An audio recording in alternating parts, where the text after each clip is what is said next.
Should you buy a folding phone? Definitely. This is the Galaxy Z Fold 6, and whilst it's had a number of spec improvements, I, like a lot of people, have had my reservations when it comes to fold phones in general. Number one, the front screen and it not being big enough for my daily use. I mean, look at it compared to the S24 Ultra, which I've been using before. Number two, not actually making enough use of the larger internal screen.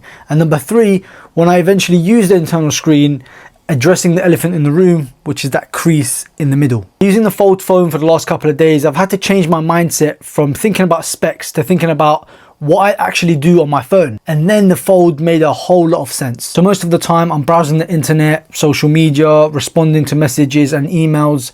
And for me, the front screen's been absolutely fine without me feeling like I'm compromising on quality at all. I would say the most difficult thing with the front screen is probably adjusting to the smaller keyboard when typing up a message or an email.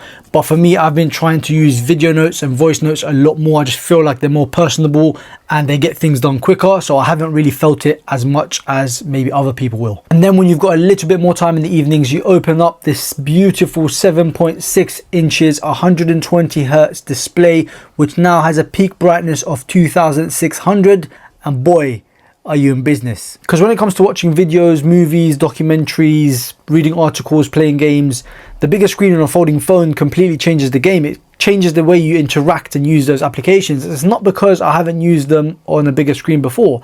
It's because you have access to the screen in your pocket and you can use it as and when you please. It's essentially completely eliminated the need for me to own a tablet. And when it comes to the crease, well, you tell me, have you noticed it in the video at all? Honestly, it's no longer a question of should I get a folding phone? It's a question of which one should you buy? Peace.